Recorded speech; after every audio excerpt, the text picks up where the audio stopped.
Buenas noches a todos. Bienvenidos al webinar de la hora de pensamiento práctico. O Practical Thinking, nos interesamos en compartir este espacio para poder escucharlos, exponer sus ideas. Y en este momento, pues les presento a Edgar Álvarez, que también, bueno, Edgar, si gustas presentarte. Oye, gracias, Ale. Buenas noches con todos. Estamos conectados un montón de personas, eso es buenísimo y espero que se vayan conectando mucho más. Bienvenidos a la hora de pensamiento práctico con mis amigos de Practical Thinking. Bueno, ¿qué les puedo decir? Gracias, Ale, y de pronto gracias al grupo de Practical y de pronto gracias al avión en donde está volando Ricardo, que llegue bien a Brasil, a nuestro buen amigo. Justo ahorita. Está en este proceso, está sobre algún lugar del océano. Eso es buenísimo. Oigan, habíamos enviado ya y habíamos compartido con ustedes el material previamente. Espero que todos lo tengan y si no lo tienen, simplemente levanten su manita y se les hará llegar el material. ¿Cuál es el objetivo de esta noche, Ale? El objetivo de esta noche es escucharlos sobre este tema que es bastante interesante, que es el tema de la gestión del cambio. Así como comenta por ahí Edgar, cuando ustedes se registraron, se les hizo ahí llegar un cuestionario de cuáles son las dudas que tienen ahorita, porque es lo principal. El objetivo es escucharlos y poderles ayudar con los comentarios que Edgar pueda aportar. Y si durante el trayecto de este webinar tienen alguna otra duda, bueno, también que me la hagan saber ahí por medio de la herramienta para poder hacer las preguntas a Edgar. Así es. Recuerden una cosa interesante, que dentro del mundo de la dirección de proyectos y el mundo de la gerencia de los sistemas humanos, no hay nada real, no hay nada escrito sobre piedra y es más, es todo probabilístico. Los números a veces inclusive ayudan, otras veces no, y las relaciones interpersonales realmente hacen que todo fluya. Estuve dando una charla, una conferencia de inteligencia artificial hace un par de semanas en una universidad donde me invitaron a dar la charla sobre el tema de inteligencia y la rueda de negocios y la rueda de la administración, y analizábamos con los alumnos de las diferentes maestrías en esta charla el efecto de que algo que no podrá todavía ser reemplazado, que son las interacciones personales, esas interacciones que no tienen una lógica, y es más, es una lógica completamente buca, es una lógica completamente difusa, y bueno, nuestro negocio es probabilístico todo el tiempo, recuerden eso. ¿Qué más nos puedes contar, Ale? Bueno, les puedo contar que lo que ven ahí es nuestra metodología, nuestra forma de hacer las cosas, que es Practical Thinking Experience. Y de hecho, la hora de pensamiento práctico es parte de esta metodología, que nosotros realmente lo que hacemos es integrar esos elementos, las partes técnicas, que en este caso son diseño de procesos, el rescate de proyectos, la parte estratégica, que son las partes rojas, que siempre tiene que ir alineados a la estructura de los proyectos o de los objetivos de negocio, y la parte interpersonal, como tú lo mencionabas, Edgar, que no es irreemplazable y que siempre tiene que estar ese componente humano en cualquier cosa que nosotros hagamos. Entonces, es una mezcla, es parte de lo que nosotros integramos como parte de los servicios. Creemos que una cosa no va sola, siempre tiene que ir un componente, uno de cada uno, para que pueda lograrse una solución. Y esos iconitos que están alrededor es la forma que nosotros, que se muestra, que es así por medio de coaching, de conferencias, talleres, entrenamientos, consultoría, y bueno, en este caso, bueno, pues por medio también de un webinar. Así es. Buenísimo, Ale, gracias. Oigan, entonces, ¿cómo se va a llevar la dinámica el día de hoy? Les cuento rapidísimo cómo se va a llevar la dinámica. En el proceso, ya sea Ale o mi persona, vamos a irles contando ciertas cosillas rápidas que hemos aprendido en estos años que llevamos de experiencia haciendo temas de proyectos, cambio organizacional, cultura, etcétera, etcétera, etcétera. Las vamos a exponer de forma rápida y lo que vamos a hacer, la dinámica, es que ustedes vayan contándonos de forma rápida su experiencia, nos vayan dando su punto de vista y hagamos que esto sea completamente dinámico. La idea de este espacio, del cual nos queda alrededor de 55 minutos, es sacarle el mayor provecho a la interacción humana de todos los participantes que están acá. Habrá ciertos temas sobre los cuales ustedes no deseen opinar o no deseen dar su punto de vista, etcétera, es completamente pasable. Lo único que tienen que hacer es simplemente levantar la manita que está allí en la herramienta. Ale o mi persona les dará espacio para poder tomar esa interacción y tendrán, si es que tienen micrófono y tienen vídeo y se puede activar de forma rápida, lo podemos mencionar. Mi nombre es Edgar Álvarez, su servidor. Llevo algo más de 20 años trabajando en temas de transformación organizacional. Por cierto, todas las personas que hacen proyectos trabajan en transformación organizacional. Se ha puesto de moda, sí, súper de moda la transformación organizacional, pero la transformación organizacional viene desde la época de las cavernas. Así es que no hay que tenerle miedo a esa palabra y todos los días, es más, nos estamos transformando. No sé en qué, pero nos estamos transformando. Así es que la idea es que nosotros compartamos eso, platiquemos y aprovechemos. Estamos un montón de personas de Latinoamérica en este webinar y aprovechemos toda la experiencia de toda Latinoamérica. Y también hay gente de Estados Unidos conectada, es decir, estamos por lo menos un par de personas por cada país de Latinoamérica, así es que aprovechemos de eso y démosle rienda suelta al asunto. Así es. Este webinar está auspiciado por Practical Thinking, está auspiciado por Actitud y Talento, que es la firma que yo manejo a nivel de Latinoamérica, y adicionalmente está auspiciado por el capítulo sur de la Florida del PMI. Así es que tiene una acogida muy fuerte y, como les digo, estamos toda Latinoamérica presente. Así es que ustedes mandan. ¿Algo más, Ale? Continuamos. Bueno, vamos a continuar. La medida de lo que somos es lo que hacemos con lo que tenemos. Aquí realmente lo que empezamos es que finalmente todo es cambio, todo lo que vayamos viviendo, todo es cambiante. Aquí realmente lo que tenemos que manejar es nuestras reacciones ante el cambio, porque el cambio siempre va a suceder, siempre va a ser parte de lo que es un hecho, de lo que siempre vamos a contar con eso. Buenísimo. Entonces, desde ese punto de vista, recuerden ustedes algo.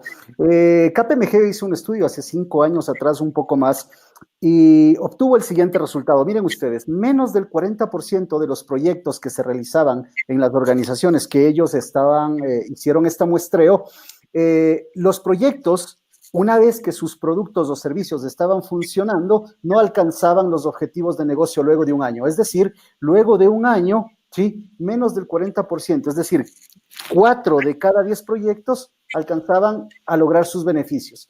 Dicho de otra manera, de acuerdo al mundo de PMI, 4 de cada 10 generaban valor. ¿Y qué pasaba con los otros 6? Pues no generaban valor, por alguna razón, en este caso de dimensión desconocida. Sin embargo, se hizo unos estudios posteriores a KPMG en donde tanto Chaos Group como Pulse of Profession del PMI y algunas otras personas hicieron unos estudios. Uno de ellos hizo una investigación junto con el mundo de Price, seguido casi al 80% de esta muestra que está allí, y les preguntaron, oigan, ¿y por qué ustedes no alcanzaron esos objetivos organizacionales? Si bien es cierto, los proyectos terminaron en tiempo, en costo, en teoría el alcance fue entregado, y básicamente la respuesta se dividió en 3 grupos grandes. El primero, un 21% de personas o de encuestados sobre esto dijeron que básicamente los cambios en los objetivos impactaron muchísimo a nivel estratégico. Por lo tanto, de lo que estuvo planteado inicialmente a lo que el negocio quería a futuro, se distorsionó completamente, pero sigue siendo bajo, sigue siendo bajo. Luego, el 31%, la mala utilización de prácticas de trabajo, la no cohesión de los procesos, la no cohesión de los estándares, seguía siendo bajo, ¿no?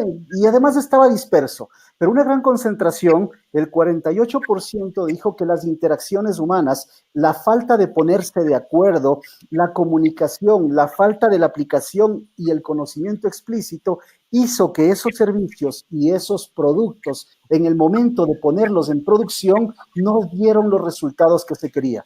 Dicho en otras palabras, la gente se comió los resultados. Diríamos así. Entonces, ok, decíamos acá, la gente tiene hambre en las organizaciones, pero hambre de comerse los resultados de los proyectos. Tampoco es tanto así.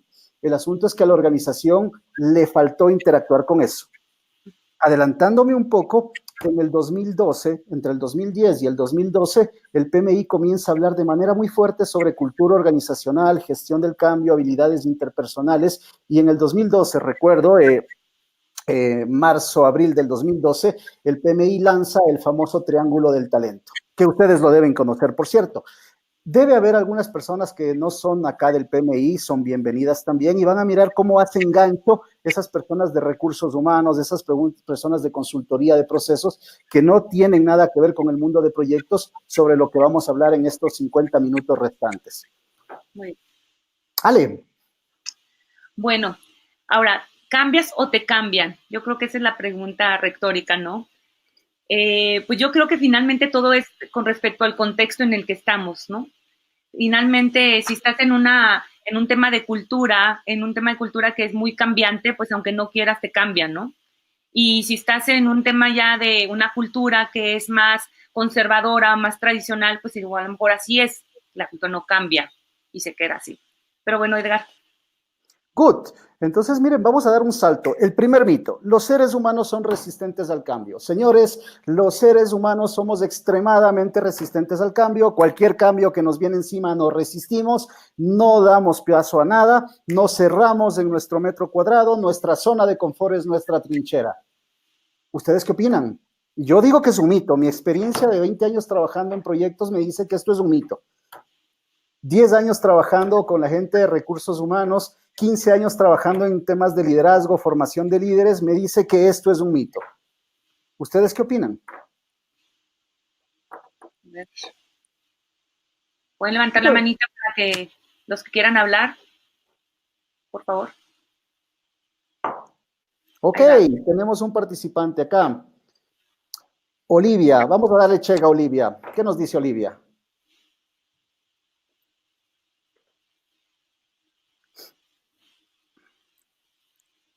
Olivia, está por allí. Puede escribirnos al chat también, Olivia. Y aquí respondemos. O nada más checa si está tu micrófono o tu video conectado. No. Ok, si no pueden conectarlo a través del audio del vídeo, escríbanlo en el chat y enseguida lo vemos. Mientras ustedes participan y levantan su manita, les voy a contar algo sobre este mito. El hombre de las cavernas comenzó a cambiarse de cavernas, desde una caverna más chiquita hasta una caverna más grande.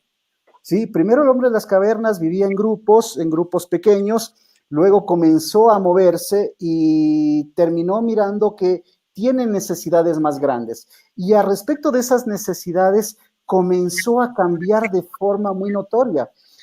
Pasó de ser hombre de las cavernas a ser nómada en su momento, y de ser nómada otra vez a ser estático y a conquistar sitios. Entonces, bueno, los seres humanos no somos tan resistentes después de esto.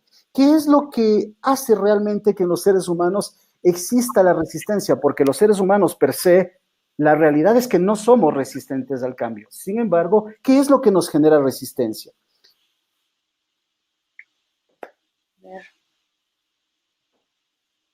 Por favor, nada más como mensaje, asegúrense que si su micrófono está prendido y su video también, para poderlos también conocer. Dice, porque Olivia me dice que sí nos escucha, pero no, nosotros no la escuchamos. Ok, igual otra manito que estuvo levantada la habilitamos. Recuerden, tienen que habilitar su video y tienen que habilitar su micrófono. Sin embargo, ojo, escríbanlo al chat y estamos allí.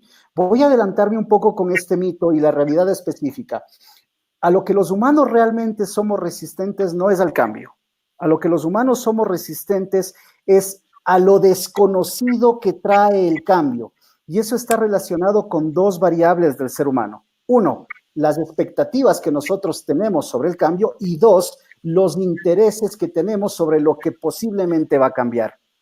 Dicho de otra manera, ¿sí? Nosotros no tenemos al cambio per se, sino a los posibles resultados. Y desde este punto de vista, la gestión del cambio organizacional, ¿qué es lo que debe hacer? Tener una información abierta sobre el cambio para los seres humanos. Y entonces allí tenemos distintos tipos de herramientas. Una de esas herramientas básicas es la comunicación.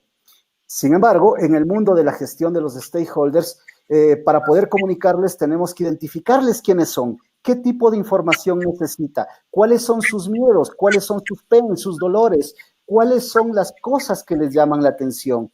Y de acuerdo a eso, establecer programas de información y comunicación sobre algo muy específico, intereses y expectativas. Por lo tanto, los seres humanos no somos resistentes al cambio per se, sino a lo que nosotros esperamos del posible resultado del cambio. Imagínense ustedes, golpean la puerta de su oficina y les dicen, por ejemplo, por ahí está Sandra, José Luis, Ana, Olivia, Ana, Jaramillo, Virginia, y les dicen a ustedes, van a su oficina y les dicen, miren, ¿saben qué? Desde el día de mañana vamos a cambiarles a ustedes de sistema de información y vamos a ponerles un sistema de información de esos típicos que lo soluciona todo. Cambio de sistema de información, cambios de ERP, cambios de esto, ¿qué es lo primero que se les viene a la cabeza? Menos puestos de trabajo. Nos van a votar. ¿Sí o no, Ale? Claro. Y el miedo no es al sistema, el miedo es al resultado, ¿o no? Sí, de hecho, aquí están comentando Clara Aquino que pues yo creo que a las personas les gusta el cambio siempre y cuando sean organizados, dirigidos y que no generen incertidumbre, como lo que acabas de mencionar. También Roxana Sierra comenta que pues está de acuerdo, que si fuéramos resistentes al cambio no estuviéramos aquí. Juan Carlos Cázar dice que genera resistencia a lo desconocido y la incertidumbre. Yo creo que son muy afines a todos los comentarios que estás comentando. Buenísimo. Entonces, miren, el mito número 1 realmente es un mito. Los seres humanos, nosotros, yo, tú, él, nosotros, vosotros, ellos, no somos resistentes al cambio. Lo que nos hace resistentes es el miedo, es a lo desconocido, a esa incertidumbre. Lección número 1 contra el primer mito. Si quieres contrarrestar ese miedo, ¿sí? Esa resistencia al cambio, dale conocimiento, dale poder, el poder del conocimiento, permítele ver su futuro, dile dónde va a estar en un momento determinado. Y con eso vencemos el mito número 1. Si tienen algún comentario adicional sobre el mito número 1, háganlo y nos vamos al mito número 2. Vamos al 2. Muy bien. Mito número 2. El patrocinador solo debe estar presente en las reuniones importantes. Voy a tomar un comentario que ustedes dejaron, porque recuerden, también les pedimos que dejen preguntas y que dejen comentarios en el momento de la inscripción. Un comentario, yo recuerdo que una persona decía, no recuerdo el nombre, lo siento, me memorizó todo menos tu nombre, pero yo sé que estás ahí y me vas a escuchar, ¿ok? Y decía, mira, muchas veces los equipos de trabajo intentan esconder las realidades a los patrocinadores, por lo tanto no los invitan a las reuniones, ¿sí? Es algo complicado que tiene que ver con esto también. El patrocinador es aquella persona que tiene ese poder celestial, digo yo, ese poder organizacional para transmitir lo importante que es un cambio en la organización. Es ese catalizador espiritual de la organización, ¿sí? Si yo lo tengo solo para las reuniones, entre comillas, importantes, que debe estar allí, sin embargo, cuando lo pierdo de vista por mucho tiempo dentro de un proceso del cambio, ¿qué es lo que ocurre? ¿Qué es lo que acontece? ¿Qué pasa con esa confianza organizacional cuando perdemos al patrocinador? Y cuando lo vemos solo para la foto, por ejemplo, dicen algunas personas. ¿Ustedes qué opinan? Aquí les agradezco mucho sus comentarios. Todo el mundo los está escribiendo por chat. Estaría súper padre que se conectara el video y que escucháramos a alguien de viva voz, pero parece ser que han tenido problemas en sus conexiones, o al menos de verlos. Te podemos utilizar de traductora, Ale. Perfecto. Olivia, también nos está diciendo algo. Igual, Olivia, adelante. Si tienes comunicado, lo hables y estás adelante. Dale. Olivia. Bueno, ya sobre Roxana Sierra. El acompañamiento es importante, es quien da la confianza y baja la incertidumbre. Daniela Sandoval, los cambios que no son claros generan incertidumbre. Bueno, esto yo creo que era más del otro mito. Pero vale la pena tenerlo. Y mucha bulla en la organización, pero si le hacemos partícipes y ejecutores del cambio, la resistencia desaparece. Por supuesto que sí. Hay una frase. Sí. Clara Aquino, el patrocinador tiene el poder para generar cambios con apoyo, también para tomar decisiones acertadas y con visión transversal. Buenísimo. Miren una cosa particular sobre uno de los comentarios anteriores. Cuando un cambio se tiene que dar, el cambio tiene que darse en la organización, ¿sí? Es decir, el qué va adelante, ¿sí? El cambio no es negociable al final de cuentas, ¿ok? Pero la forma, el cómo hacer las cosas, eso puede ser completamente participativo con todos los colaboradores y habrá ideas geniales. Es por eso que informarlos y hacerlos partícipe desde la primera vez es importante. Recuerden una cosa, la participación es importante, sin embargo, la participación no es democracia. ¿Qué quiere decir esto? Que tenemos que hacer que las personas participen, pero las decisiones, muchas decisiones ya están tomadas. Hay que llevarlas adelante con la ejecución de las personas. Ahora, con respecto y volviendo al tema del patrocinador, el patrocinador tiene dos características. La primera característica, tiene un interés alto sobre el proyecto o sobre el proceso de cambio que estemos llevando, debería. Y la segunda característica, que debe tener ese poder de influencia y convocatoria de la organización para que el cambio sea o parezca confiable, ¿sí? Entonces, es muy interesante tener en cuenta esto, porque el patrocinador es el ente visible de poder del cambio, es ese ente de influencia. Por lo tanto, lección que contrarresta el patrocinador solo en reuniones importantes, se debe hacer un roadmap clarísimo de la participación del patrocinador en todos los eventos de cambio, desde la planificación del cambio hasta los procesos generales de adesentamiento del cambio en la cultura organizacional. Es decir, el patrocinador siempre debe estar visible. Decía un amigo, para las personas que son católicas de Latinoamérica, el patrocinador hay que llevarle en el bolsillo como una estampita de la Virgen María, para que ustedes más o menos la miren, ¿no? Entonces, es una forma de decir. Sin embargo, el patrocinador debe estar presente todo el tiempo, ¿ok? El patrocinador siempre debe abrir. Oye, el patrocinador no puede estar en todas las reuniones, pero graben vídeos del patrocinador, graben mensajes del patrocinador. El patrocinador en muchos ámbitos debe comunicarse con la organización en los procesos de cambio. Eso genera confianza, genera ese proceso de adopción de la confianza sobre el cambio. ¿Tienes más comentarios, Ale? Diana Gómez comenta lo que acabas de decir. La incorporación del patrocinador en todo momento genera confianza. Clara Aquino es el patrocinador, es quien el que tiene la visión estratégica. Virginia Pérez, aparte de la incertidumbre de saber qué puede pasar o las expectativas del cambio, también considero que sentimos a gusto en la situación o en que el proyecto en el cual trabajamos nos retiene y nos hace resistente al cambio. Sin embargo, debemos destacar que el ser humano se adapta a cualquier circunstancia nueva en el que se presente. Por Hola, supuesto. Buenas noches. Hola, buenas noches, adelante. Buenas noches. Hola, perdón, tengo bastante ruido ambiental, pero quería hacer un comentario. Muy bien. Adelante. Muchas veces se aprende en shock, pero se aprende muchísimo de las malas experiencias, y quería compartirles una mala experiencia bastante reciente con una sponsor. Comencé muy bien, llegué a mi proyecto patrocinada como se debía por el dueño de todo, y llegué, iniciando con todo su respaldo y todo lo demás, pero en algún momento me hundí demasiado en el trabajo, mi sponsor dejó de hablar conmigo y siguió hablando con las otras partes del proyecto. Poco a poco fui viendo cómo el proyecto tomaba rumbos diferentes antes de que yo me enterara, y la verdad es que yo perdí control sobre mi proyecto. Y intenté reaccionar, creo que ya era demasiado tarde, pero una gran parte de que yo no haya podido recuperarme para poder terminar exitosamente ese proyecto fue que perdí el respaldo de mi esposo. Una pregunta, ¿cuál fue la lección aprendida tuya en ese proceso? ¿Qué es lo que aprendiste en ese proceso? En primer lugar, comunicación con él. Y en segundo lugar, comunicación con aquellos stakeholders que yo sabía que eran influyentes, tal vez no por supuesto, sino por otro tipo como le dijera, de relaciones informales con mi sponsor. Una cosa que es importantísima y que tú nos acabas de decir de forma básica, cuando tú eres el líder de un cambio, no necesariamente de un proyecto, líder de un cambio, de un portafolio de cambios, de un proyecto de cambio, de una transformación organizacional, tu sponsor debe estar al lado tuyo todo el tiempo, o viceversa. Tú debes verte al lado del sponsor todo el tiempo, comunicación constante, información clara, ¿sí?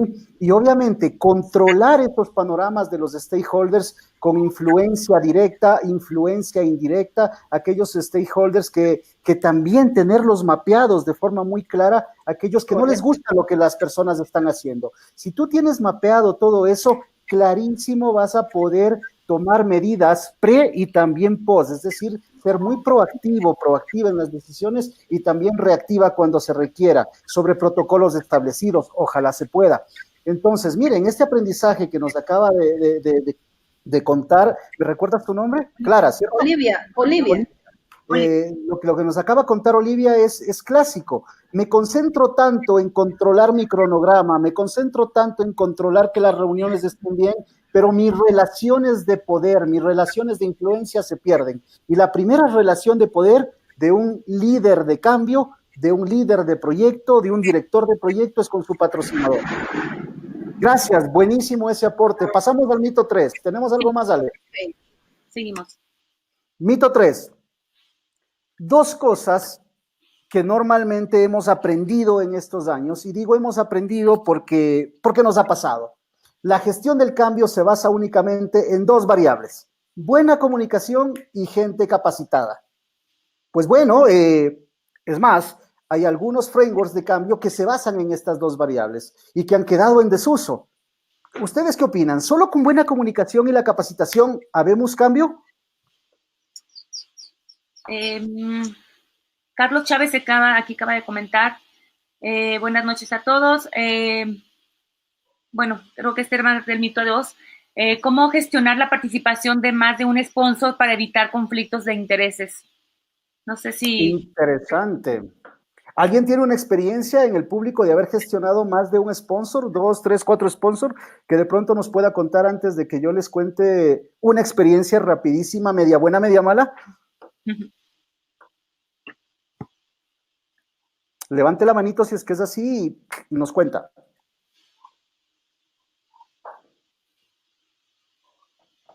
Yo creo que nos cuentas, Edgar. Ok, miren, estuve trabajando hace... Clara dice que yo tengo 2 sponsors actualmente. No ¿Cómo sé le si va Clara con eso? Cuéntenos, ¿cómo le va Clara con eso? Y los 2 totalmente diferentes. Nada más está escribiendo. Chévere. Muy capacitado y enterado. Yo creo que está aquí escribiendo. Uno muy capacitado y enterado. Ajá. Y el otro con oportunidades de competencia y resistencia y resistente al cambio. Pues sí, muy diferentes. Así es. No sé si quieres contarnos, Edgar. Miren, hace un par de años, de las tantas experiencias que he tenido con temas de transformación, cambio, proyectos, etcétera, tuve la oportunidad de trabajar con una empresa de retail en Latinoamérica. Es una empresa de retail local en donde los dueños, madre, primera generación, es la presidenta ejecutiva de la compañía y el hijo mayor es el gerente general de esta compañía, ¿no? Es un negocio más o menos de unos $50 millones al año, pequeño, es una pyme pequeña. Sin embargo, entraron en un proceso de transformación. Y algo que pasaba mientras nosotros hacíamos todo el tema de gestión del cambio, era que mientras el sponsor, el que quería estos cambios de transformación, era la dueña del negocio, sin embargo, el hijo, el gerente general, quería otras cosas para la organización, no lo que la dueña quería. Entonces, eso es bastante complejo de inicio cuando tienes el poder que no se pone de acuerdo. Lección número 1. Cuando tienes poderes dispersos, aléjate del cambio o aleja el cambio de los poderes dispersos. ¿Hasta cuándo? Hasta cuando se pongan de acuerdo. ¿Cómo lo resolvimos? Con consejo familiar. En el consejo familiar se trató eso y se volvió a revisar la estrategia de la organización. A veces es complicado hacerlo cuando una organización familiar, por ejemplo, como esta, no está bien clara en su organización. Afortunadamente, esta organización tenía una estructura de consejo familiar, consejo corporativo, estructura de mando familiar, etcétera, y se pudo hacer eso. Otra experiencia, el sector público. En el sector público era tan fácil como esto. El ministro de una institución era el sponsor de un proyecto de transformación organizacional con procesos en este ministerio y su asesor, su mano derecha, no lo quería. Pero mano derecha, digamos que era el operativo de sponsorship. Al ministro nunca lo ubicabas, nunca lo encontrabas, por lo tanto, su asesor, su mano derecha debía a dejar claro qué es lo que se tenía que hacer. Mientras el señor ministro decía lo que se tiene que hacer, se desaparecía en sus ondas políticas, el asesor estaba en otra onda, en otro show. Entonces es interesante porque tienes un sponsorship que está acá, pero realmente el que hace el trabajo acá es otro. Una de las cosas que se tienen que definir ahí de forma clara es con la persona que tiene el poder, cuáles son las reglas de juego, hasta dónde puede llegar, en este caso, su asesor o su sponsor. Les cuento que era del sector público, trabajamos 6 meses en ese proceso, el proceso se cayó porque en un momento dado el sponsor se fue de embajador a otro país y adivinen quién subió de ministro de esta cartera, el sponsor, el que la mano derecha, ¿sí? Entonces fue interesante porque en ese instante, como no le interesaba ese proceso, simplemente lo votó y lo cortó. Hay cosas que no se pueden hacer.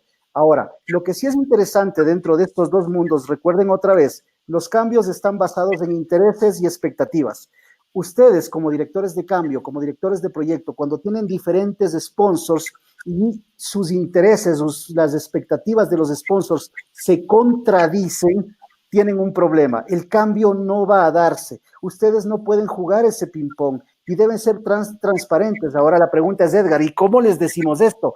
Para eso existe la gestión de riesgos. Levanten los riesgos pertinentes, expongan los riesgos y sobre ese esquema de riesgos expongan las posibles y prioridades del negocio bajo el tema de intereses y expectativas. El esquema de riesgos es bastante importante para mirar estos temas.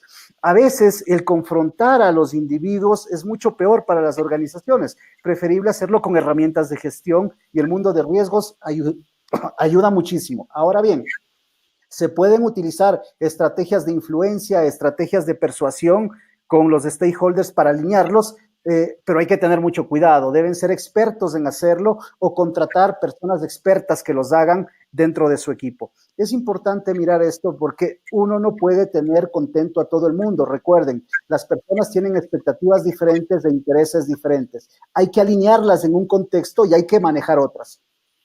Ale. Muy bien. Virginia Pérez está comentando algo sobre el mito 3.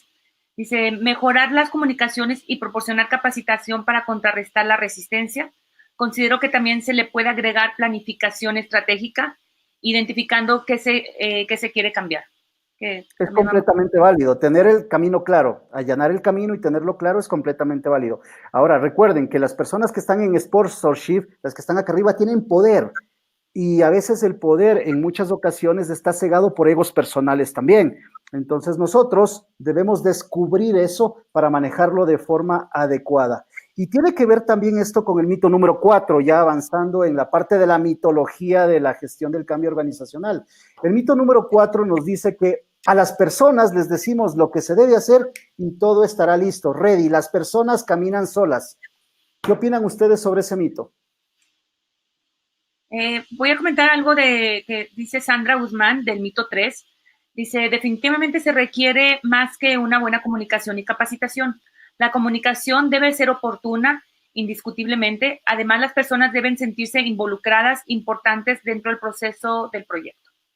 Buenísimo, gracias por todos esos aportes. Entonces, bueno, Alejandra, mira, solo te digo lo que tienes que hacer y tú lo haces. ¿Listo? Listo. Así funciona. Sin problema. Sin problema. Cero resistencia. Cero resistencia.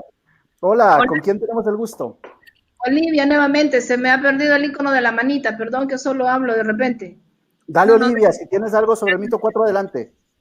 Pues, bueno, para empezar, yo pienso que la persona, bueno, primero es todo un tema aparte, definir qué es lo que se debe hacer. Lo que se debe hacer no lo puedo definir solo yo, tiene que haber una definición, es una buena etapa del trabajo, definir qué es lo que se debe hacer y ver con quién voy a definir eso. Es todo un equipo el que debería definir qué es lo que se debe hacer.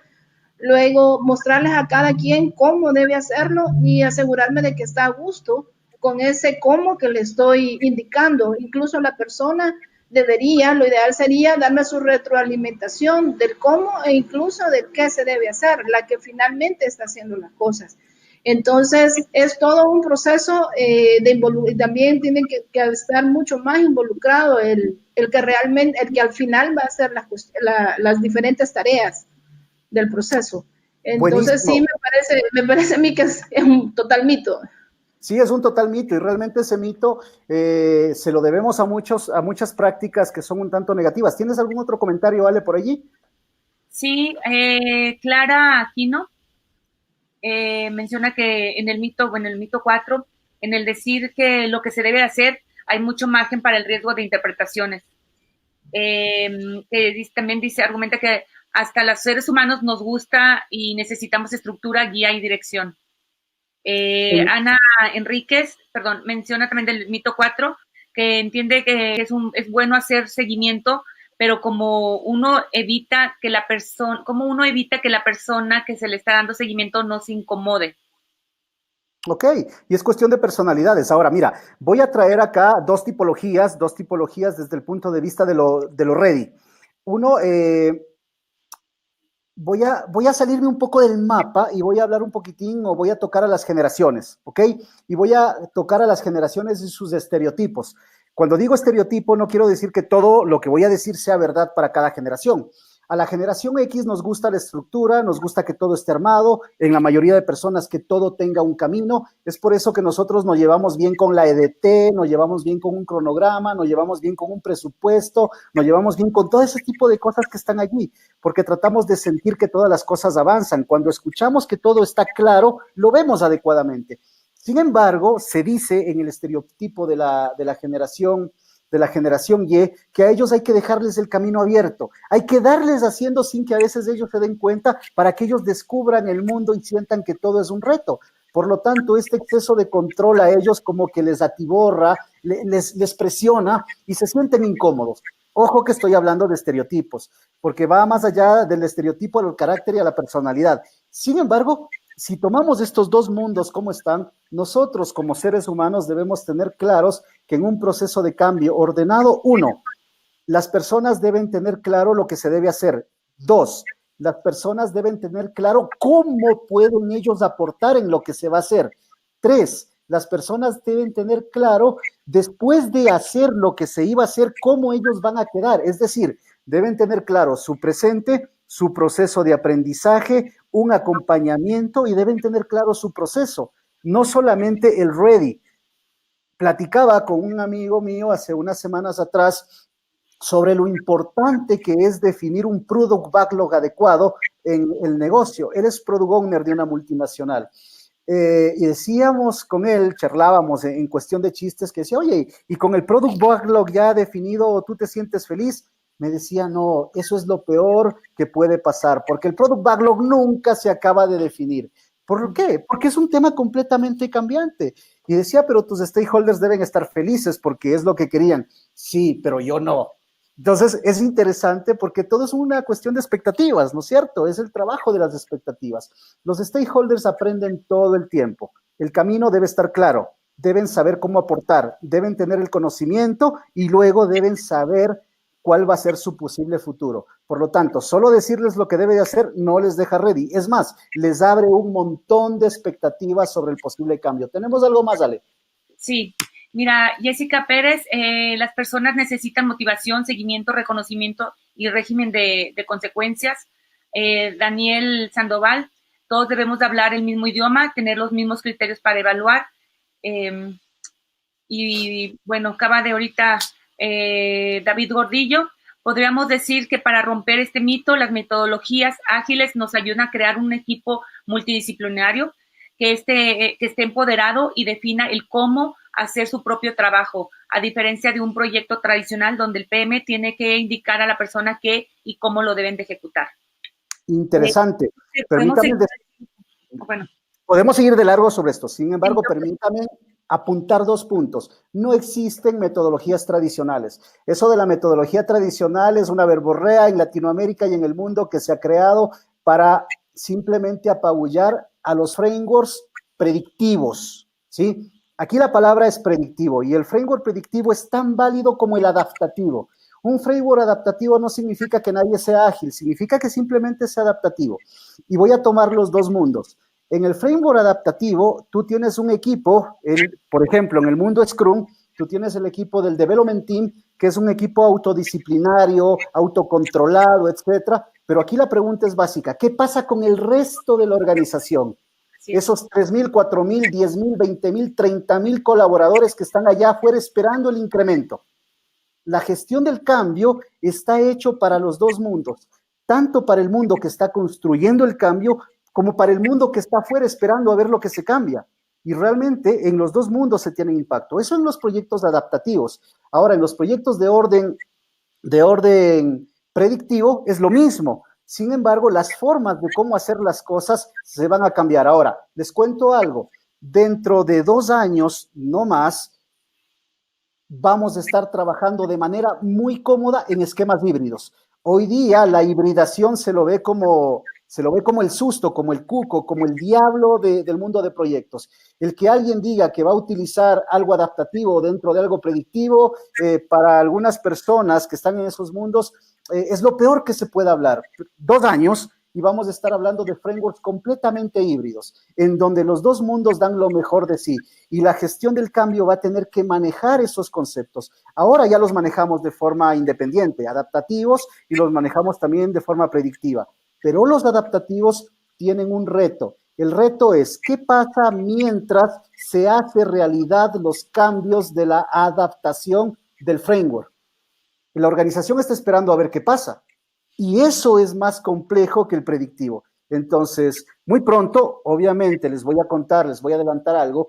Dentro del grupo de directores y dentro del grupo de la gente que formamos el Human Change Management Institute, espero que hayan oído del Human Change Management Institute, nosotros estamos trabajando en el framework de la gestión del cambio para entornos adaptativos y para transformaciones ágiles. Muy pronto estará un borrador en el tema. Por cierto, les recomiendo que lean el libro, el Human Change Management Body of Knowledge, en donde está toda la base científica operativa de lo que significa el cambio organizacional. Y ya más adelante, al cierre, les contaré cómo poder apoyarnos con eso. ¿Tenemos algo más, Ale?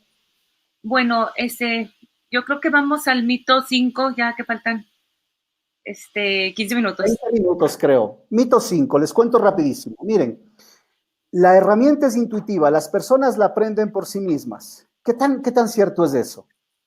Mira, te mando un taller de capacitación de 2 horas y eres experto en el sistema financiero. Es más, mandamos a Alejandra, mandamos a Ale a que se capacite, se certifique y ella nos cuente a los 60 que estamos esperando acá abajo el conocimiento. Porque nosotros somos muy pilas, nosotros somos súper prendidos. Por ejemplo, la gente de Guatemala, si hay alguien de Guatemala, dice: somos unos patojos chispudos por ahí y estamos buenísimos, somos pilísimas, ¿sí? Entonces es interesante porque al final de cuentas nosotros creemos que con solo darle cierta información la gente ya está lista, que por más usable que sea la herramienta, ya la gente lo puede usar. Pues no, tiene mucho que ver con el mito 4, mis amigos. Si ustedes no le entrenan a las personas, si no desarrollan la habilidad, si no les dan ambiente de práctica continua, por más intuitiva que sea la herramienta, el primer día de salida a producción van a estar jalándose de los cabellos. Así es. ¿Tenemos algo sobre este tema, Ale?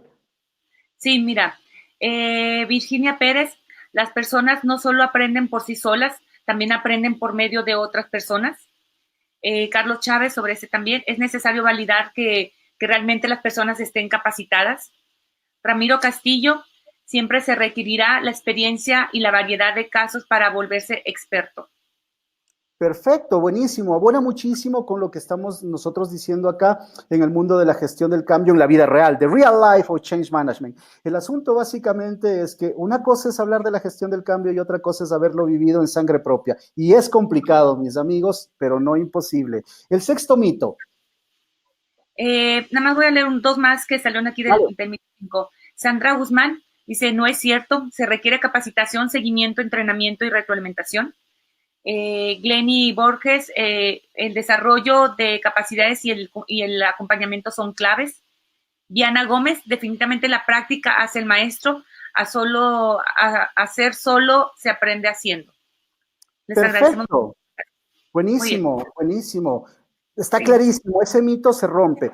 El mito número 6 tiene que ver con ese arranque impetuoso que tienen los procesos de transformación. Hacemos un kickoff y estamos listos. Luego de eso, la organización sabe lo que tiene que hacer. La organización está prendida. Esto es como llevar un payasito a una fiesta de cumpleaños de nuestros hijos. El payaso sale, revienta los globos, nos canta la canción, el Superman los vuela a todos, se acaba esa reunión. Los chicos se despiertan en la mañana y ¿de qué se acuerdan? Casi Sí. que de nada. A lo mucho Sí. de la experiencia del Superman y qué chévere el payaso, pasa el Lo más segundo día y o están el show pensando en de el la payaso de la otra fiesta. Así es. Ok, el kickoff debe hacerse. Una reunión de kickoff bien prendida, bien encendida, con el tema claro, está bien. El asunto es, ¿qué pasa el día de mañana con eso? Un kickoff bien administrado debe ser planificado, debe ser medido su impacto en el momento de la salida y por lo menos una semana luego debe ser medido su impacto dentro de la organización con todos aquellos colaboradores que no asistieron para verificar los supuestos de comunicación formal e informal.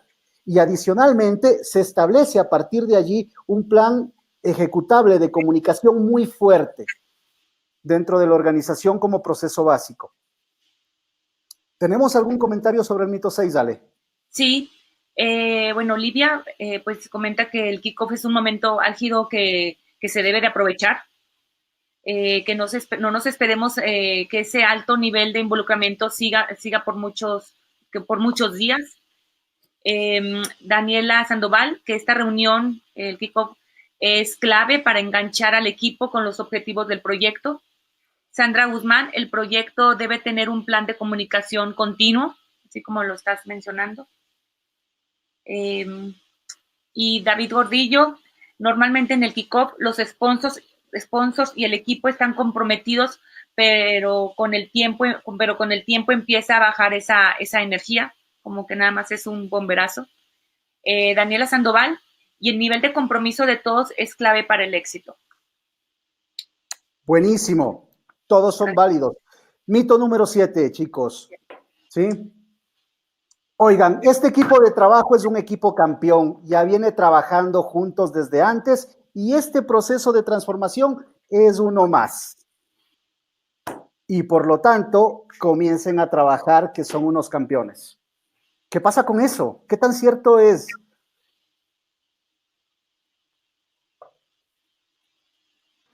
¿Qué requiere un equipo de trabajo por más junto, por más que haya trabajado todo el tiempo, por más que lleve años hablando el mismo lenguaje, cuando un proceso de cambio nuevo se les pone a sus espaldas o se les pone como reto? ¿Qué sucede? Hola. ¿Igual? Adelante. Hola, nuevamente Olivia. Yo creo que el equipo ya se conozca, de hecho, sí abona y bastante. Lo hemos visto en muchos ámbitos y se puede ver muy fácilmente si lo comparamos con un equipo deportivo. Sin embargo, no lo es todo, porque en cada nuevo proyecto hay que definir los roles, a lo mejor no van a ser exactamente el mismo rol y las tareas son diferentes. Entonces, no se le puede apostar todo a que sea el mismo equipo, pero sí el hecho de que ya se conozcan y que sepan cómo es que engranan es un factor de ayuda bastante alto. Chévere, Olivia, ya es un arranque bueno. Ale, ¿tienes algún tema sobre esto? Sí. Carlos Chávez, los equipos están formados por personas y las personas cambian sus expectativas, cambian sus objetivos. Diana Gómez, ayuda bastante el que hayan trabajado juntos, sin embargo, se requiere comunicación e información. Los equipos, Daniela Sandoval, los equipos son los mismos, pero las personas cambian día a día y su forma de reaccionar es diferente a cada evento, a cada proyecto. Cierto. Y una cosa que deben tomar en la cuenta, basado otra vez en los intereses y expectativas, ¿las personas de ese equipo realmente tienen interés en trabajar en este nuevo proyecto que les estamos poniendo? ¿Las expectativas que tienen sobre los nuevos retos que están allí son las mismas que tenían antes? Aparte de eso, ¿no será que los objetivos de este proyecto no son tan retadores para este equipo? Todo ese tipo de preguntas hay que levantarlas y hay que hacer un face con el equipo, hay que platicar con ellos. Por más que puedan trabajar juntos, no todos los miembros del equipo van a estar dispuestos a trabajar siempre bajo diferentes o las mismas condiciones sobre proyectos o cambios similares. siempre se debe hacer y se debe regresar otra vez a ese famoso ciclo de Tubman. ¿Desde dónde? Como es un proyecto nuevo, así sea un mismo equipo, el ciclo de Tubman por lo menos debería iniciar por la normalización, es decir, debería iniciar por un norming adecuado, dándoles a conocer qué cosa, dándoles a conocer los nuevos objetivos, dándoles a conocer las expectativas de la organización hacia ellos y viceversa, conociendo también de ellos cuáles son sus expectativas de trabajar con eso. Entonces, desde ese punto de vista, recuerden, un equipo preparado todo el tiempo. Si bien es cierto que ya puedan trabajar juntos, todavía falta abonar objetivos, estrategia, visión, forma de hacer las cosas del nuevo ciclo de cambio. No porque trabajen juntos ya lo van a saber, y son cosas que trae como información los nuevos proyectos. ¿Alguna otra comentario? Clara, aquí no, los proyectos requieren capacidades diferentes y tienen necesidades diferentes y su entusiasmo por cada tema de proyectos son diferentes. Completamente. Rosana Sierra, en los equipos es importante identificar las expectativas grupal e individual. Seguimos. Perfecto, genial. Mito número 8. Esto de la gestión del cambio es de recursos humanos. Los de recursos humanos, los de talento humano, los de capital humano, los de como se llamen humano, debe manejar la gestión del cambio. Sí, yo como director de proyecto, yo como líder organizacional, que lo manejen ellos y me hago un lado. Chao, nos vemos. Qué fácil. ¿Por qué, Ale? ¿Qué onda con eso? Porque creen que es humano, pues que lo haga el área de recursos humanos. Sí, como es humano, ¿cierto? Sencillo. A la gente. Así es. Pero no creo. Ese es un tema de todos. Vamos allá. Les voy a poner una fecha, 2010. En el 2010, el Project Management Institute del PMI, desde el punto de vista técnico de proyectos, comienza a hablar sobre la importancia del factor humano en el éxito de los proyectos. Y comienza a preguntarse, entre muchas otras cosas, qué es lo que hace exitoso un proyecto. Y tiene dos temas básicos. El uno, gestión del cambio, y el segundo, cultura organizacional. Y la pregunta es, ¿quién debería manejarlo? Regresamos a ver a la organización y nos dimos cuenta que las áreas de recursos humanos habían olvidado estos temas y los habían dejado en sus libros de estudio. Hay que ser sinceros, los habían dejado en sus libros de estudio. No lo estaban aplicando porque la organización tal vez no lo necesitaba o no lo habían formalizado adecuadamente. Resulta, miren lo que pasa, en el 2010, yo personalmente inicio a preparar personas en gestión del cambio y cultura organizacional en toda Latinoamérica y a certificarlos. Y adivinen qué, 9 de cada 10 personas que comenzaron a prepararse en estos temas en toda Latinoamérica eran directores de proyectos y eran técnicos de sistemas, técnicos eléctricos, arquitectos, ingenieros civiles, cualquier persona menos nadie de recursos humanos. Recién en el 2014, ojo, en el 2014 en Costa Rica hubo una persona, un gerente de recursos humanos de una institución importante que fue a certificarse en gestión del cambio. Era la primera persona en Latinoamérica de recursos humanos que llegaba a certificarse en gestión del cambio. Mientras tanto, eran todos los técnicos. La pregunta acá que nosotros nos hacíamos en todo ese contexto eran, ¿qué es lo que está pasando en las organizaciones? Y yo les hago una pregunta. ¿Quiénes son los que están generando los cambios en las organizaciones? Les doy un dato, el director de proyectos. ¿Y quién es el director de proyectos? O el Product Owner con su equipo, o el Scrum Master, o sus equipos ágiles, pero normalmente los directores de proyectos, líderes de proyectos. Ellos son los que están cambiando las organizaciones. En manos de ellos está la plata. Entonces, recursos humanos como que quedó delegado a un lado, y en estos últimos 2 años hay una pequeña peleilla entre si recursos humanos y la dirección de proyectos es el que se hace cargo de la gestión del cambio. Pues mis amigos, los dos. Los directores de proyectos deben manejar conceptos de gestión del cambio y cuando son proyectos de alta envergadura, había una pregunta allí, ¿debería haber un equipo de gestión del cambio bajo la égida del director de proyectos para cambiar todo el impacto organizacional? Ahora, ¿qué pasa con la gestión del cambio organizacional en proyectos adaptativos? Pues el Product Owner es el que debe ser la cabeza del cambio organizacional si se trata de Scrum, ¿ok? Desde ese punto de vista, no vamos a entrar muy allá. Ahora, si hablamos de escalabilidad ágil, Los líderes de escalabilidad ágil, por ejemplo, si hablamos de Scrum at Scale, por ejemplo, los líderes de Scrum at Scale son los que deberían tener en su conocimiento frameworks de cambio para cambiar la organización en eventos ágiles escalables.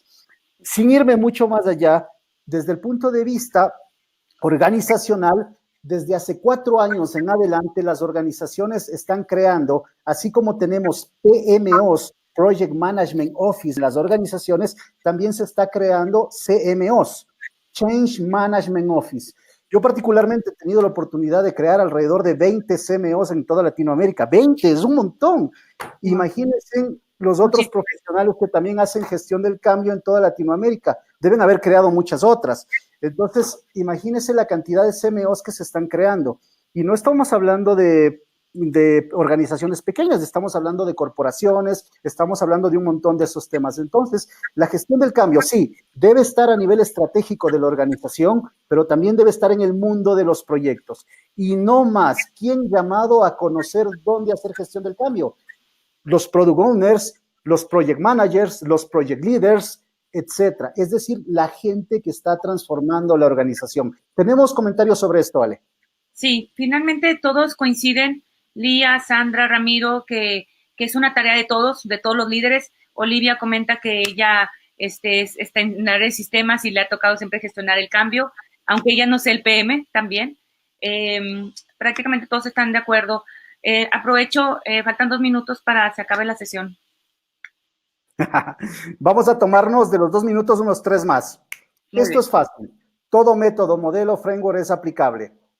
Sí, ese mito llegaría a ser cierto siempre y cuando la cultura de esa organización le abra las puertas a ese modelo. Si tu cultura organizacional no le abre las puertas a ese modelo, no va a ser aplicable. Scrum es lo más fácil del mundo. Tomen Scrum, son 20 páginas que ustedes las leen y son los dioses de Scrum. Aplíquenlas en su organización a ver si la organización se los deja. ¿Ok? Díganle a la gente que haga un Project Charter y díganle al sponsor que lea el Project Charter y se apropie de ese Project Charter a ver si lo hace así de fácil. Cultura organizacional, mis amigos. Si su cultura organizacional no está abierta a las nuevas prácticas, no van a haber nuevas prácticas y van a ser tremendos fracasos organizacionales que los hemos de haber visto en Latinoamérica un montón. Ahora, desde ese punto de vista, se debe hacer un análisis de cultura previo, se debe mirar si todo lo nuevo que se va a poner va a calzar en esa cultura, si los valores de las personas, los valores organizacionales no están alineados, menos se va a alinear un método. ¿De acuerdo? Cultura organizacional primero, métodos, modelos, frameworks después. ¿Ok? Sí. ¿Tenemos algún comentario, Ale?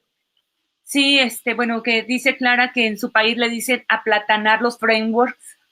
No sé de qué país está hablando, Clara. Ramiro Castillo, la cultura es el elemento clave para cualquier cambio metodológico. Diana Gómez, que está pasando por un momento de gestión del cambio y cultura organizacional y que actualmente lo está liderando el director de proyectos, como lo estamos mencionando. Me comenta Clara que es de República Dominicana. Aplatanar el framework. Muy bien. Clarísimo, Clara. Mito número 10, que tiene que ver con el mito número 9. La cultura es alinear a los colaboradores con la misión, visión y valores organizacionales. Alguien, no recuerdo quién, me comentaba en las preguntas previas que eso es cultura. Obviamente, la cultura es alinearlos. Yo no estoy tan de acuerdo con eso y nuestra experiencia nos dice que es una partecita chiquita nada más. Les voy a recordar algo muy específico.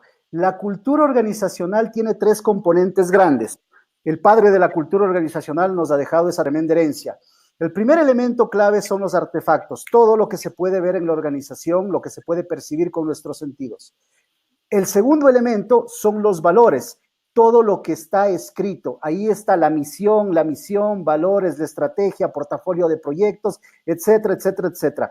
Y todo lo que está escrito se supone que debe ser cumplido por los colaboradores. Y el tercer elemento, la parte baja de ese iceberg, que es la cultura, son los supuestos organizacionales, es decir, en lo que realmente cree la gente, el lenguaje de las personas, los propios valores personales, los mitos, los ritos, las líneas de poder que no están escritas, todo eso está en los supuestos. Ahora la pregunta es, para que haya cultura, todos esos tres mundos, artefactos, valores y supuestos, deberían estar en un balance perfecto, deberían estar en el chi del balance, sí, deberían tener su chi balanceado. Pues no es cierto, regresen a ver a sus organizaciones y vean si es que los valores organizacionales que están escritos en su planeación estratégica, donde dicen respeto, disciplina, amor a la camiseta, suda fuerte y serás feliz, realmente los colaboradores lo cumplen o cumplen valores propios diferentes. Entonces, la alineación no solamente está en las declaraciones, sino la alineación está en todos los elementos organizacionales. Si yo no tengo alineación en todos los elementos organizacionales, tengo una cultura fuerte en ciertos aspectos y débil en otras. Muchos dirían disfuncional, pero funciona. Entonces, ¿qué hacer? No solamente curarnos de irnos hacia la misión, visión y valores, sino entender de forma clara cuáles son mis elementos de cultura y cómo ellos están produciendo los entregables organizacionales, que son los KPIs, que son esos incentivos organizacionales, ese crecimiento y esa supervivencia. ¿Tenemos algo sobre el tema de cultura allí, mi querida Ale? Sí, Virginia Pérez comenta, la cultura parte de alinearlos a los colaboradores con la misión, visión y valores organizacionales, también alinea hábitos, actitudes, tradiciones, entre otros grupos existentes en todas las organizaciones. Buenísimo, ¿qué más tenemos? Clara Aquino, la cultura va más allá de esto. Sandra Guzmán menciona que la cultura es el ADN de la empresa, misión, visión, valores son la punta del iceberg. Rosana Sierra, rara vez los valores están alineados con la cultura y muchas veces hace malabares entre una y otra. Por supuesto. Bueno, y ya Daniela Sandoval agradece el espacio y el aporte. En realidad todos los mitos deben ser gestionados con comunicación clara, objetivos medibles, capacitación y reconocimiento. Todos somos parte del éxito y la gestión del cambio es nuestra carta de presentación ante las personas, y la manera en la que nos adaptamos a ello nos brinda el equilibrio necesario para gestionar y consolidar todo nuestro conocimiento.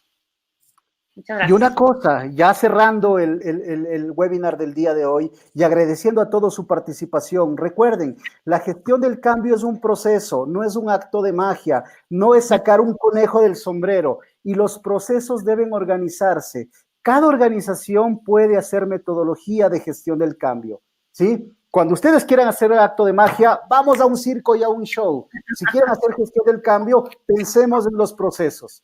Ahora bien, vale la pena mencionar que si ustedes están estáticos todo el tiempo, todos los demás se van a mover, menos ustedes. Sin embargo, si ustedes están con su mente abierta, están mirando a todos los costados, están dispuestos a salir de su zona de confort, de su metro cuadrado, de esa caja oscura que es la comodidad, van a mirar cosas que van a ser imprescindibles y que les van a llevar a ser mejores profesionales. Ahora, el reto está en aceptar eso, en aceptar que cada uno de nosotros podemos desarrollar los superpoderes que queremos, y uno de los superpoderes de la gente que maneja gente, de la gente que maneja proyectos, de la gente que administra la organización, de la gente que transforma la organización, es convertirse en un multihéroe. Sí, que se ponga las calcetas de Spider-Man, que se ponga el calzoncillo de Superman, que se ponga la capa de ni sé quién, pues que lo haga. Cada superpoder va a darle, de alguna manera, cada superpoder va a darle una visión diferente. Una última cosa nada más, el PDU, para las personas que les interesa recolectarlos, se va a dar un PDU por este webinar, vamos a publicar el código. Pues todo el mundo está agradeciendo, Edgar, muchísimas gracias por toda la información, muy, muy contento, muy motivada de escucharte y de compartir este espacio, muchas gracias y de verte otra vez. Pues saludos a todos desde República Dominicana, están felicitándote por el webinar, mucha información, muy contentos, todos dando gracias por el espacio y por el tiempo. Muchas gracias a todos los que nos escucharon bueno, pues nos vemos en el siguiente hora de pensamiento práctico.